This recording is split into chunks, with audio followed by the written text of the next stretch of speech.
Hi everyone, I wanted to share with you a little bit about our lab here. So let's take a look. So this is where we pour our casts, and this is just a sandbox.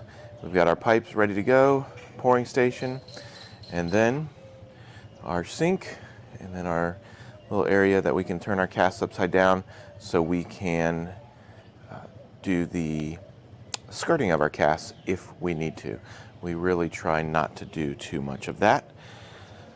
And let's go into the lab. All right, so first things first, it gets hot in the jungle of Guatemala, so we do have air conditioning, which is great. This is our modifying area. So we have 4 jigs, so one there, and then we've got one in the corner, and then one over there. Thanks to Niles Leonard, we've got an amazing jig here, and it worked out amazing. So this also, you can see all the baskets in the back. That's where we put all the stuff ready to be delivered. And then if we're ever using like a flexible interface or we want to do a cone, we use these cones. Let's see if I can get a good look at it. So N13 through N15, 17, and 19 from China Noble. We call them the Chinesey cones. And then we're also big fans of the Niagara feet. So big fans of the Niagara feet. They're super durable, very dynamic, great for transfemoral sockets. So really great. And we've been using them for a long time, actually since the Model 1. So these have been great. I love them. They're great, they're cost effective, and they're durable.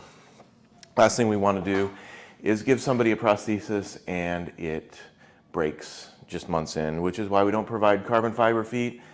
Pretty much any Satch feet, the urethane or whatever that's in that, they just break down so quick, literally vaporize here in this climate. So a little spin around here. This is our area. Once everything's come from modifying, it gets set up here. And then we have our oven here that is flush mounted, so all the heat stays outside, gives us a lot of space in here to work, to our vacuum stations. So we have our original vacuum station that's been here almost 20 years. And then we have this one that we just installed. It's amazing. This is the Leonard Industries pulling station. It's phenomenal. Then on the back side here is where we bust out all the molds. So we've got 2 vices here. That's our special prosthetic and orthotic relieving device. It looks kind of like a tow hitch, but you know, you got to do what you got to do. We've got a Troutman on that side. This is one of the original Troutmans, been completely rebuilt with a new motor, new bearings. It runs amazing, variable speed. And then if you haven't ever gotten a hold of one of these are the 4TJ99 from Granger. This is actually the original one. The only thing that's been done is the switch has been replaced. So there's that. We've got another one over here. And then we've got a bunch of Ryobi tools. And people may say, oh my goodness, I can't believe you're using Ryobi tools. Well, guess what? We've used DeWalt, we've used Milwaukee, and none of them seem to last. And the Ryobis keep on kicking for whatever reason. So you'll see a lot of green in this shop. Probably where people get interested in what we do is we, one, don't do test sockets, and then 2, we capture our alignment in the socket itself. And how do we do that? Well, other than putting alignment lines and such when we cast, we actually use this alignment jig. Now this alignment jig is just 30mm pylon, and then we have some 3D printed pieces that hold these pylons together, but you're able to get all your adjustments needed with this device. So up here, so right now I've got a transfemoral here. So this is your abduction, adduction. And if it's a lot, you can switch how this goes. You can also move this up and down. You can move it linearly, but here's your flexion.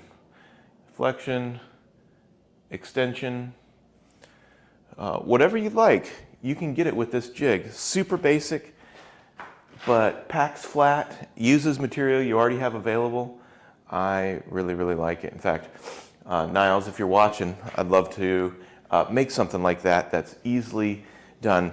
Now, well, what do you attach to the bottom? How do you attach it? Well, we use the Coyote plates, and you can kind of see that here. And so what we do is we take the Coyote plates, we use the Coyote adhesive, and we've been playing around with which adhesive to use. I think for us, because it's so hot here, the 90 seconds give us the most working time. We've tried 30 seconds, it actually ends up being about 5 seconds. And we've tried the 60 seconds, which end up being maybe 25 seconds. The 90 seconds ends up being, I'd say close to 45 seconds to a minute. We've done the refrigeration thing and all that. It just is what it is with the climate here. So, but we do that. We actually throw a couple nails in. We glue these two together, so it's a nice, easy transition. And then what you can do is you pull your plastic together, and you end up with a socket that is offset in whatever alignment you want.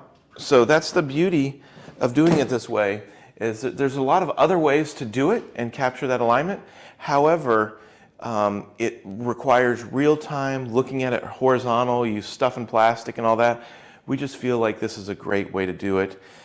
Maybe costs a little bit with the adhesive, but man, it sure does save time on the back end. Now, a lot of people ask us what components we use. We use a lot of Bulldog components. They've been very good to us over the years. And when I say people have been very good to us, when LifeNabled does business with anybody, I mean, obviously we accept donations, but what we've found is it is really important to support the businesses that support you. And so while we never want anybody to lose business or be undercut, what we do is we have really good rates with some of these companies, and we actually buy these components. And that is actually true sustainability, is when you can buy things. Donations aren't sustainable. And so if we can help the companies that help us, then we do that. So Bulldog's one of those companies. Obviously Coyote's one of those companies. We do use some China Noble stuff, and we really like the China Noble knees, 4-bar knees. Very, very durable, very cost effective, very, very cost effective. We also use their hips for the hip disarticulation as well. But what you'll notice is that a lot of these components are still in bags, and the reason why they're in bags is because they're new. And the reason why they're new is because we value our time. One of the things that we did at first was we used a lot of donated components, and we'll still take donated, like tube clamps, pyramids and such. But what we found is we spent more time trying to fix the components that were coming in, and we would lose literally days and time on heights and such.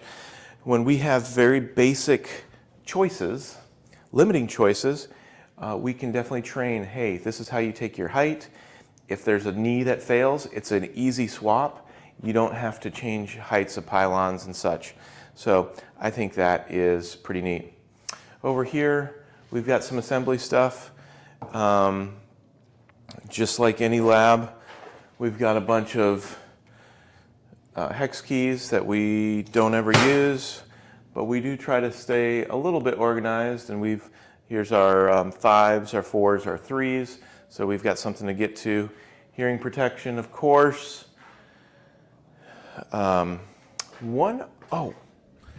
This is really cool. Let's go out here. So this is the back side of the lab. This is where we cut all the plastic. So we've got our plastic right here. And then the other cool thing is we use a panel saw to cut our plastic.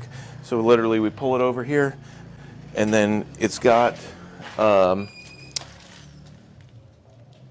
right here, we've got numbers on there so we can actually see how long our plastic is. So it's a quick, real quick and safe way to cut plastic. No jigsaws, no getting fingers in the way or whatever with circular saws. It's kind of tucked away back here. So that's there. We'll just take a quick peek around here.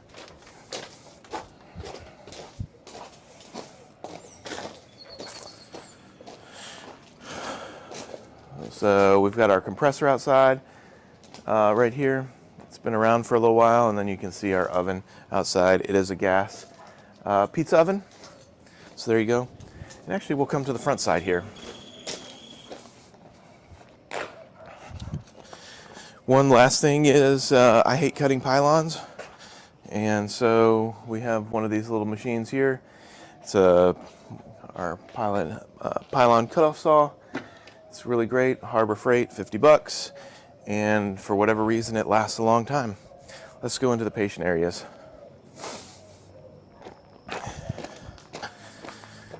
All right.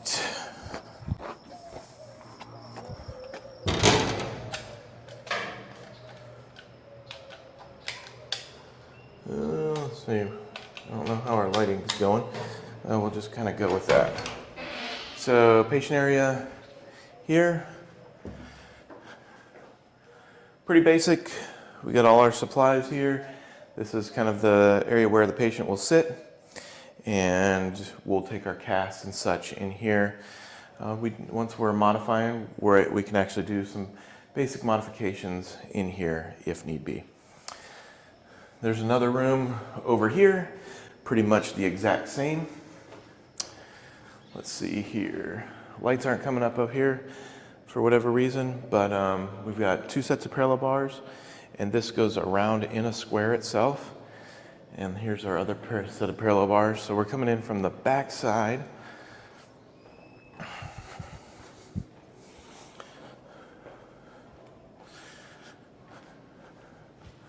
So this is the front door. Patients will come in here. They don't sit super long. We've got it scheduled out pretty well. So they sit here. All the intake's done here. Height, weight, history is taken in here. And then coming back here, we create all the work order forms, all the stuff that comes back to us. So what we try to do is try to be as organized as possible to make sure that the flow goes and we're not chasing things that we need to do. Now, we've had a lot of practice at this, so it wasn't always this way. And I'm not the organized one. That would be my wife. Sewing machine. We have got a sewing machine over here. All our supplies. And then let's take a quick look at our Salesian belt setups. So we work with a company out of North Carolina to do our Salesian belts.